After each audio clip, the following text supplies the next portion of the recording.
అప్పుడు దాకా చెప్పిన కథంతా కూడా అండి శ్రీనివాస కళ్యాణం అండి. ఎప్పటి నుంచి చెప్పబోయేది అంటే శ్రీ వెంకటేశ్వర స్వామి జీవిత చరిత్ర. అంటే ఏనాడో చిక్కాల కాటయ్య కామయ్య మహానీయులు రచించిన కథ. ఇక్కడి నుంచి స్టార్ట్ అవుతుంది. ఉన్నట్టు అందరూ కూడా గోవిందనారమ్మ ఏడు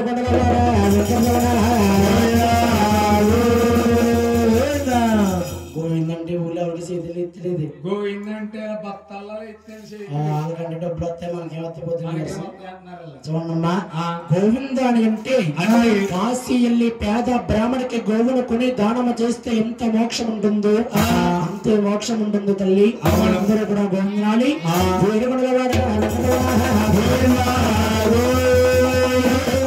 వెంకటేశ్వర స్వామి జీవిత చరిత్ర నుంచి స్టార్ట్ అవుతుంది. వెంకటేశ్వర స్వామి అండి చంద్రగిరి తాలూకా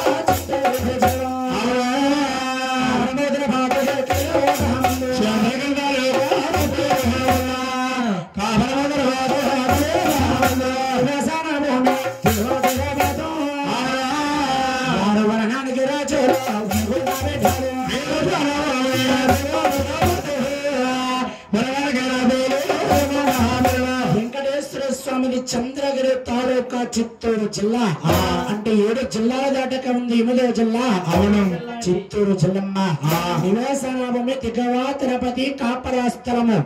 వరణానికి సూర్యవంశ రాజులండి. 6 ఇంటి పేరు రామము గోత్రము తల్లి పేరు దేవి తల్లి మహారాజు. తల్లిగారి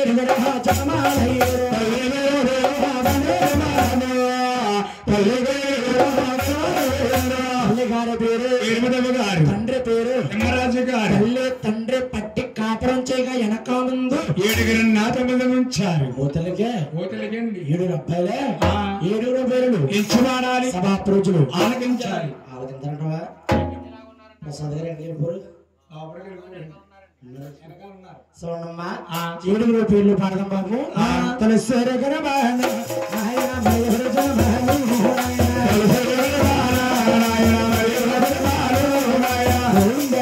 జన్మించినాడు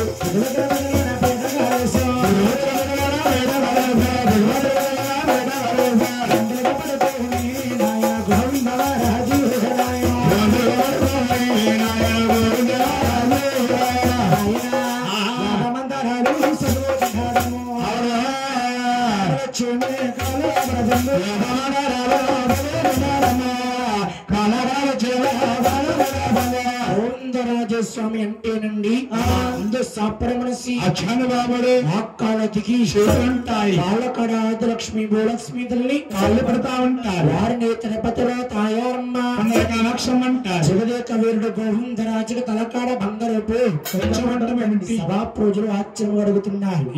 ఇదేమిటండి గురువు గారు గోవిందరాజుకు టెక్కలు లేవా తలగలేవా బంగారు పంచమట్టి కొడుకోవడం ఏమిటండి అనుకోవచ్చమ్మా. అవును చూసారండి గోవిందరాజు కొంచెం ఉంటుందా గోవిందరాజుకి తెలియదండి. చూడమ్మా గోవిందరాజుకి టెక్కలు లేవా బంగారు కొంచెం పడుకోవడం ఏమిటనుకోవచ్చు. శ్రీ వెంకటేశ్వర స్వామికి పూర్వం వచ్చేటప్పండి సిల్లి డబ్బులు రాగి డబ్బులు 100 రూపాయలు టేబుల్లు అర్థనాలు వచ్చేవిట. దిగవా తిరుపతి గోవిందరాజు స్వామికి అప్పచెప్పేవారు. గోవిందరాజు చెల్లెలతో ఏట్ల కాట్లకి వెంచేసి బంగారపు కొంచెంతో కొలిసి కొలిసి కొలిసి కొలిసి కొలిసి అలసిపోయి ముచ్చూరు సమట్ల పడేసి తలకాడ బంగారపు కొంచెం పెట్టుకుని అడే విరిగిపోయాడు. గోవిందరాజు గుళ్ళా ఉన్నాడా అన్నట్టుగా ఉంటాడు జగదేక వీరుడు గోవిందరాజు. గోవిందరాజు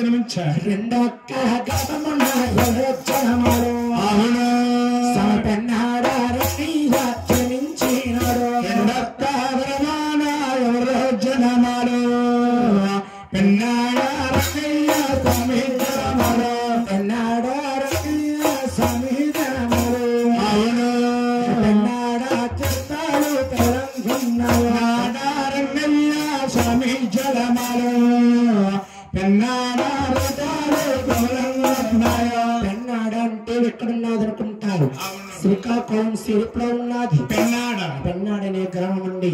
పెన్నాడ రంగనాయకుల వారు జన్మించారు. అక్కడ కన్నమగా జన్మించారు.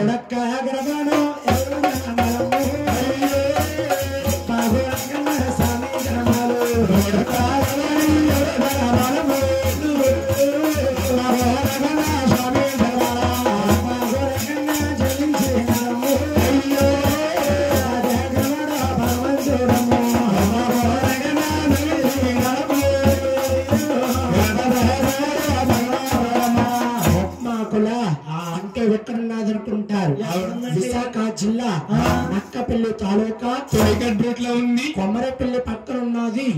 అదో ఉప్పనాకల అంటారు. ఉప్పనాకల వెంకటరమణ వారు జన్మించారు. జిల్లేడు మల్ల మహా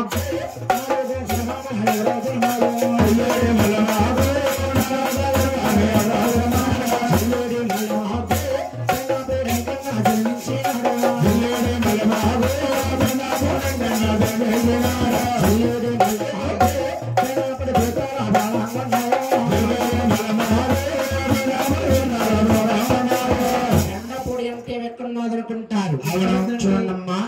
అన్నవరం వీర వెంకట సత్యనారాయణ స్వామి దర్శనానికి వెళ్తుంటే వస్తుంటే కొండ పని నిలిచిపెట్టాడు.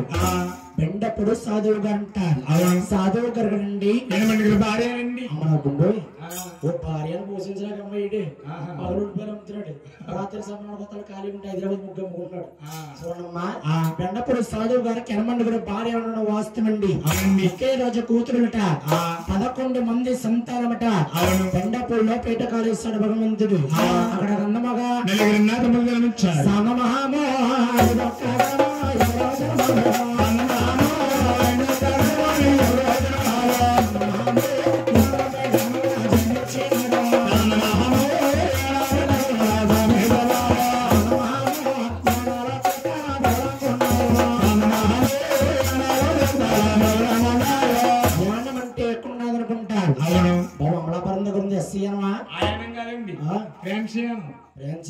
అంటే ముందు చూడమ్మా. ఉన్నారు మీ అన్నయ్యే మీ తమ్ముడే. ఆయనకి మీద నిలబడున్నాయా అంటే వీరిపోతే వీరు ములుగుతారు, వీరిపోతే వీరు ములుగుతారు. మీరు బాబు మీకు దేవుళ్ళు కాబట్టి జ్యోతులమ్మ, మానవులకి చావులున్నారు. అందుకే పొరం పెద్దలున్నారు. ఈ జన్మ వికటమయ్యా, ఆ జన్మ చాలా సాధ్యమన్నారు. యాన వెంకటమి అని అన్నారు. యాన వెంకటకి కదా లేవయ్యా ఎత్తని పని పడకు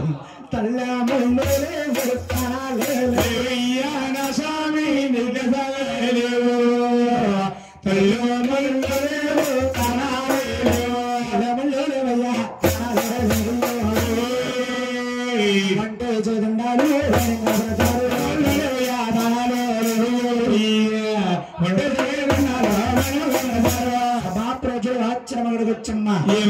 అన్నాతులకి వేడుకలు పుట్టారు. 6గురికి తల్లి ముళ్ళు తాను చెప్పాలున్నాయి. 5వ వాడి వేణ పెంకటమ్మగా లేకపోవడం ఏమిటండి అనుకోవచ్చమ్మా. యాన పెంకన పుట్టిన జాతక బలం ఏమిటంటే అన్నాతులకి వేడుక రబ్బాలు పుట్టగానే సంతోషపడిపోయిందండి. కార్తీక శుద్ధ ఏకాదశి నాడు 7 ఒక అత్తగా పిలిచి ఉప్మా పెట్టింది. ఉప్మా పెట్టిందా? జీడిపోయిందా? మా సమాహారానికి వెళ్ళిపోవడం చూడమ్మా. ఉపవాసం పెట్టింది. ముగ్గురు అన్నాదములు భయంగా కూర్చున్నాడు. తల్లి గారు నోమును వస్తుంది. కుమారులు పూజల నమస్కారాలు చేస్తున్నారు. కన్నా తల్లి అబ్బాలకు ఉదయం 4 గంటలకు ప్రసాదం పెట్టేదట. ఆ రోజున నోమును వస్తుంది. 1 గంట సేపు అయిపోయింది. 1 గంట దాటి 2 అయిపోయింది టైము. వానపై ఆకలేసేస్తుంది. ఏం నోములు ఏం రోజులు కడుపు నిండా భోంచేస్తేనే దేవుడు, భోంచేకుంటే దేవుడు ఎక్కడున్నాడు? పుట్టిన అరగంటగానే ఉంటారు. ఉపవాసానికి ఉండదగ్గనండి కాదు అని వెడగడుగు వంటింట్లో వెళ్ళి భోజనము చేయడము కన్నా తల్లి కళ్ళారా చూచింది. 5వ వాడ నా గర్భవాసాన్ని బట్టి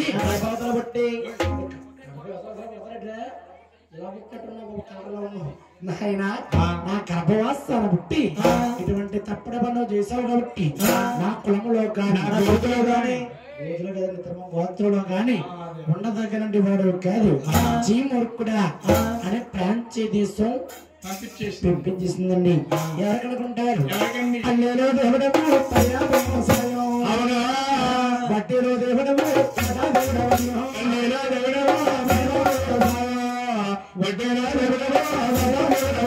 మాట్లాడుకున్న వారిని 4 భాషలుగా పిలుస్తారండి. అంటారు రొట్టెలంటారు మరకలంటారు. అక్కడే గుణ క్షేత్రులని 4 జాతులుగా ఉంచబిలుస్తారు. రాజులకి జింజాలుంటాయి, వారికి కూడా జింజాలుంటాయి. పల్లీలందరూ కూడా 4 గంటల సమయంలో యాట్లకి వెళ్తా ఉంటారు. యాన పెంకన గుడి పక్క నుంచి అటకెళ్ళాలి. దొంగ భజాన్ని వేసుకుని దండం పెట్టుకుంటా వెళ్తా కనుకోవచ్చున్నా. ఆనాడు కన్నాతులు పెట్టింది స్నాపనము. యాన పెంకన్న నీకు 2 చేతులు జోడించి దండం పెట్టినంత వరకు మోక్షం లేదు. పాస మకంతో అయినా సరే భోజనం చేసి ఒంటి చేయి దండం పెట్టాలి. అంతకే కుమారా ఇది సకమనోము పూజ పూజ సోనమ్మా ఏ కన్నా తల్లి కూడా రండి కన్యాకుమారికి స్నాపనం పెట్టకూడదు. గొప్ప తాటకుండా తగులుతుందండి. అక్కడ గంధముగా రాముడికో సిన్ని నామాలు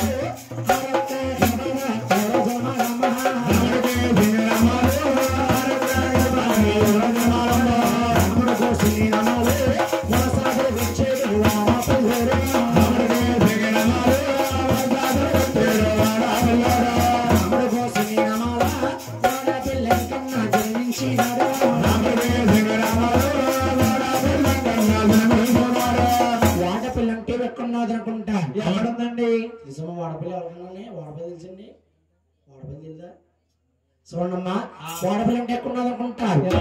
రావుల పాల రాలి ఓపలంక సెరుపులో ఉంది వాడపిల్లండి. ఆత్రేయపురం మండలంలో వాడపిల్ల అంటారు. ఆ భగవంతుడు ఉండే స్థానం అండి కిస్తారాముల గడ్డ నీది తానమయ్యో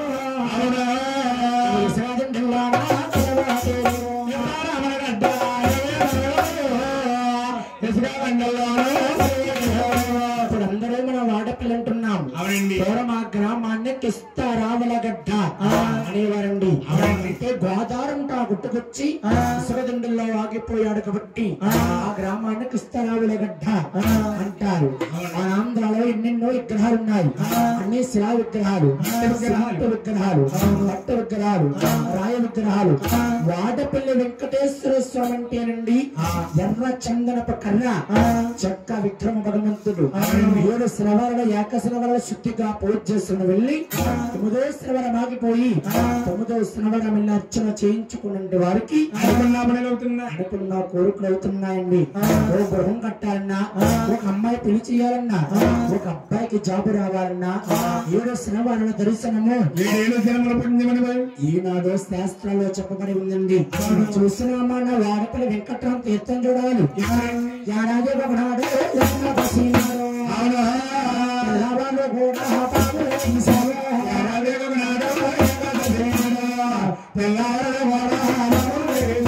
ఏడాది ఒక్కనాడు ఏకాదశి నాడంటేనమ్మా చూడండి భద్రాచలమ సీతారాముల వారు కళ్యాణం అయ్యాక 3వ రోజు వస్తుంది ఏకాదశి. అతి వైభవంగా జరుగుతుంది వాడపల్లి వెంకటేశ్వర స్వామికి.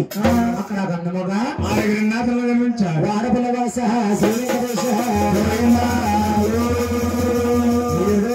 జన్మించేది ఒకటి దేవుడు కలియుగ భగవంతుడు జనమాలవుతున్నాడు.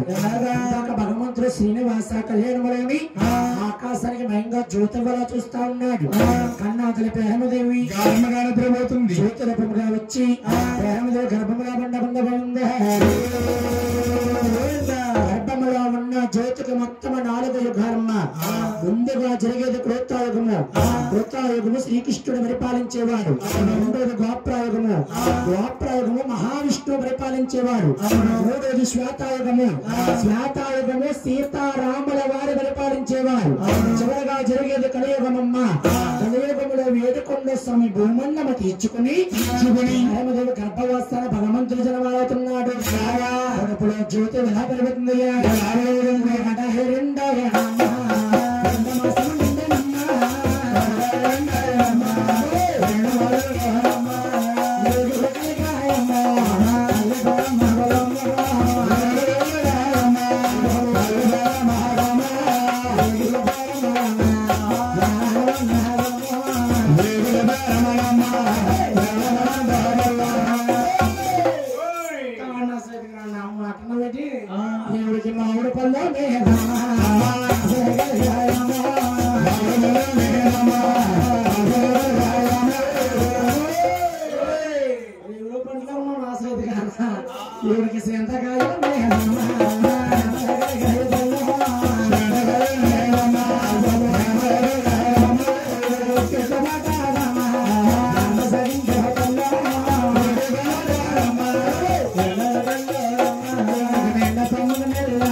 ఏమైంది బాధ చేస్తున్నావా వచ్చుకో అమ్మా వచ్చుకో నాదే